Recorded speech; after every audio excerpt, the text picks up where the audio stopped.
श्रीमद्कुंज विहारिणे नमः। श्री स्वामी हरिदासो विजय तेत्राम। शरणागति एक संस्कृत शब्द है जिसका अनुवाद आमतौर पर समर्पण के रूप में किया जाता है। यह संस्कृत शब्द शरणम से लिया गया है जिसका अर्थ है शरण, सुरक्षा या आश्रय, और अगति जिसका अर्थ है जाना या आना। हिंदू दर्शन के संदर्भ में शरणागति का तात्पर्य भगवान श्री कृष्ण के प्रति पूर्ण समर्पण से है। शरणागति का तात्पर्य ऐसी प्रार्थना से है जो हृदय से निकली हो और जिसका अर्थ है कि हे प्रभु, मैं धर्म, ज्ञान कुछ नहीं जानता, आपके दिव्य चरण कमलों में भी मेरी भक्ति भी नहीं है, मैं अकिंचन जिसके पास कुछ भी नहीं है, बस आपकी शरण में हूं। श्री भगवत गीता में भगवान श्री कृष्ण अर्जुन को कर्म, ज्ञान, भक्ति योगों के बारे में विस्तार से बताते हुए शरणागति की भी व्याख्या करते हैं। श्रीमद् भगवत गीता सभी वेदों, उपनिषदों, पुराणों के सार हैं और स्वयं भगवान द्वारा प्रकट हैं। यह श्लोक श्रीमद् भागवत गीता का सार है। सर्वधर्मान् परित्यज्य मामेकं शरणं व्रज, अहं त्वा सर्वपापेभ्यो मोक्षयिष्यामि मा शुचः। यह श्लोक भगवान श्री कृष्ण द्वारा अर्जुन को दिया गया शरणागति मंत्र है। एक परमात्मा के सिवा किसी का भी किसी भी काल में कुछ भी सहारा न समझकर लज्जा, भय, मान, बड़ाई और आसक्ति को त्याग कर शरीर और संसार में अहंता, ममता से रहित होकर केवल एक परमात्मा को ही अपना परम आश्रय, परम गति और सर्वस्व समझना तथा अनन्य भाव से अतिशय श्रद्धा, भक्ति और प्रेम पूर्वक निरंतर भगवान के नाम, गुण, प्रभाव और स्वरूप का चिंतन करते रहना और भगवान का भजन स्मरण करते हुए उन्हीं के आज्ञानुसार समस्त कर्तव्य कर्मों का निस्वार्थ भाव से केवल भगवान के लिए ही आचरण करते रहना, यही सब प्रकार से परमात्मा का अनन्य शरण होना होता है। शरणागति में मुख्यतः 4 बातें समझने की हैं। सब कुछ परमात्मा का समझकर उनको अर्पित कर देना, उनके प्रत्येक विधान में परम संतुष्ट रहना, उनकी आज्ञानुसार उन्हीं के लिए समस्त कर्तव्य कर्म करना, नित्य निरंतर स्वाभाविक रूप से उनका स्मरण रखना। सब कुछ परमात्मा को अर्पण कर देने का अर्थ यह नहीं है कि हम घर द्वार छोड़कर वनवासी हो जाएं या कर्तव्य कर्मों का त्याग कर कर्महीन होकर बैठ जाएं। सांसारिक वस्तुओं पर जो हमने भूल से अपनी ममता आरोपित कर रखी है, यानी उनमें जो अपनापन है, बस उससे मुक्ति पानी है। यही उनकी वस्तु उनको अर्पण कर देना है। वस्तुएं तो सब उन्हीं की हैं, हमसे छिन भी जाती हैं, परंतु हम उन्हें भ्रमवश अपनी मान लेते हैं।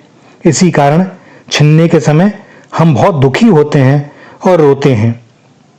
माने कि एक बड़े व्यापारिक घराने का कारोबार है, उसमें प्रेसिडेंट, मैनेजर आदि व्यापार का संचालन करते हैं।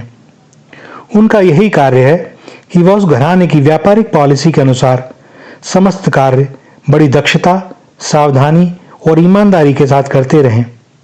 करोड़ों का लेन देन करें, संपत्ति पर मालिक की भांति अपनी सार संभाल भी रखें, मालिक के नाम से हस्ताक्षर भी करें, परंतु अपना कुछ भी ना समझें। मूलधन मालिक का, कारोबार में होने वाला मुनाफा मालिक का, और यदि कोई नुकसान भी होता है तो वह भी मालिक का। इसी तरह यह जगत उस परमात्मा का है। वही पदार्थों को उत्पन्न करने वाले, वही नियंत्रणकर्ता, वही आधार और वही स्वामी हैं। उन्हीं ने हमको हमारे कर्मवश जैसी योनि जो स्थिति मिलनी चाहिए थी, उसी में उत्पन्न कर अपनी कुछ वस्तुओं की संभाल और सेवा का भार दिया है। परंतु भ्रमवश हमने परमात्मा के पदार्थों को अपना मान लिया है और इसीलिए हमारी दुर्गति होती है।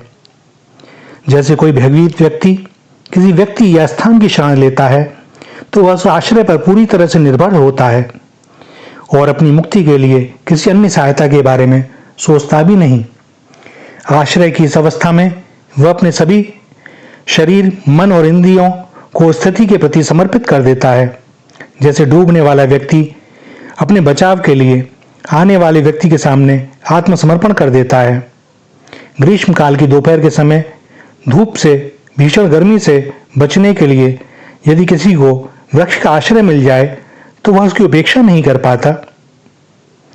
लेकिन शरणागति के वास्तविक अर्थ को समझने के लिए यह लौकिक उदाहरण अत्यंत तुच्छ ही है। शरणागति अपने वास्तविक अर्थों में उन परम शक्ति की शरण लेने के लिए लागू की जाती है जिन्हें सर्वोच्च ईश्वर कहा जाता है। जब तक हमें उस निरपेक्ष शक्ति के अस्तित्व में पूर्ण विश्वास नहीं होगा तब तक हम उनकी कृपा को अनुभव नहीं कर सकते। जैसे हम एक अंधेरे कमरे में बैठे हों तो दिन के समय भी सूर्य के प्रकाश का अनुभव नहीं कर सकते। सूर्य के प्रकाश को अनुभव करने के लिए, उसका लाभ उठाने के लिए हमें अपने कमरे के दरवाजे और खिड़कियां तो खोलनी ही होंगी। मरुस्थल में प्यासे व्यक्ति के लिए पानी का कोई विकल्प नहीं। यदि कोई उसे उस समय स्वादिष्ट व्यंजन दे, धन धान्य दे, स्वर्ण रजत दे तो वह उसके बारे में नहीं सोचेगा। वह केवल और केवल पानी के बारे में सोचेगा, क्योंकि पानी के बिना उसका जीवित रहना असंभव है। इस जल के बदले में उस समय यदि आप उससे कुछ मांग लें तो वह उसके पास जो भी होगा सब दे देगा। भगवान के लिए सच्चे शरणागत की स्थिति ऐसी ही है। वह भगवान की शरण के बदले इस दुनिया की कोई भौतिकतावादी चीज चाहता नहीं और ऐसे भक्त का भार वे स्वयं अपने ऊपर ले लेते हैं। उनका एक मूल आश्वासन है, योग क्षेमम वहाम्यम। वह सारे भक्त के अपने भार को उठाते हैं, क्योंकि भक्त भगवान के अलावा किसी और की सहायता के बारे में सोचता भी नहीं। सभी इंद्रियां, शरीर, मन, अहंकार सब भगवान की शरण में चले गए।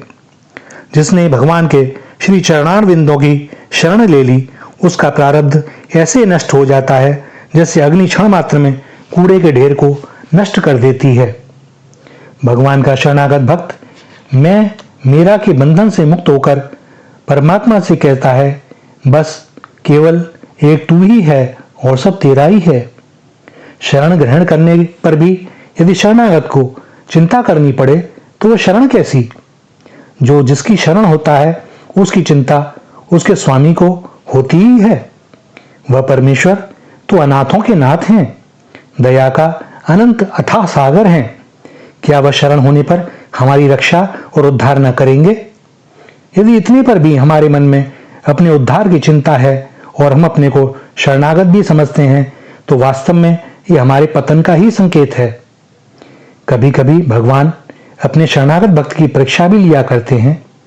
वे सब जानते हैं तीनों काल की कुछ भी बात उनसे छिपी नहीं, तथापि भक्त के हृदय से मान, अहंकार, दुर्बलता आदि मलों को हर कर उसे निर्मल बनाने और उसे परिपक्व कर देने के लिए, उसका परमहित करने के लिए परीक्षा की लीला करते हैं। भक्त भी भगवान की प्रत्येक लीला में प्रसन्न रहता है। वह जानता है कि यह सब मेरे नाथ की माया है।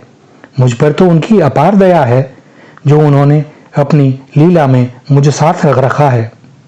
जैसे कठिन रोग के समय बुद्धिमान रोगी डॉक्टर द्वारा दी गई अत्यंत कटु उपयोगी दवा का सेवन करते हुए भी डॉक्टर के प्रति कृतज्ञता का ही भाव रखता है। वह जानता है कि दयालु डॉक्टर जैसे पके हुए फोड़े में चीरा देकर सड़े हुए मवाद को बाहर निकालकर रोग मुक्त कर देता है, उसी प्रकार भगवान भक्त के हितार्थ कभी कभी कष्ट रूपी चीरा लगाकर हमें निरोग बना देते हैं। इस कृत्य में भी उनकी अनुपम दया ही भरी रहती है। ईश्वर की आज्ञानुसार कर्म करने का अर्थ यह है कि प्रथम तो शास्त्रों की आज्ञा ही एक प्रकार से ईश्वर की ही आज्ञा है, क्योंकि त्रिकालज्ञ भक्त ऋषियों ने भगवान का अभिप्राय समझकर ही प्राय सभी शास्त्रों का निर्माण किया। दूसरे, भगवान सर्वव्यापी और सर्वांतर्यामी होने से सबके हृदय में सदा प्रत्यक्ष विद्यमान हैं। हम यदि अपने स्वार्थ को छोड़कर सरल जिज्ञासु भाव से हृदय स्थित ईश्वर से पूछें तो यथार्थ उत्तर मिल ही जाता है। झूठ बोलने, चोरी करने या हिंसादि करने में किसी का भी हृदय सच्चे भाव से आज्ञा नहीं देता। यही भगवान की इच्छा का संकेत है। संपूर्ण कर्म परमात्मा के अर्पण करके प्रतिपल उनका स्मरण करना और क्षण भर की विस्मृति से मणिहीन सर्प या जल से निकली मछली की भांति परम व्याकुल होने का अनुभव करना, उनके नाम रूप गुणों का चिंतन करना, उनके प्रेम में तन्मय हो जाना, यह शरणागति के ही लक्षण हैं। रसिक जन भी यही बात कहते हैं कि बस प्रभु, बस आपकी शरण में है। न कोई ज्ञान है, न कोई पूजा है, न कोई मंत्र है, न कोई विधान है, न कोई तप है। अज्ञानी हैं, गंवार हैं, दीनहीन हैं। बस एक आपके श्री चरणों का ही आसरा है। काहू के बल भजन है, काहू के आचार, व्यास भरोसे कुंवरी के, सोवत पांव पसार। श्री राधा, श्री राधा, श्री राधा।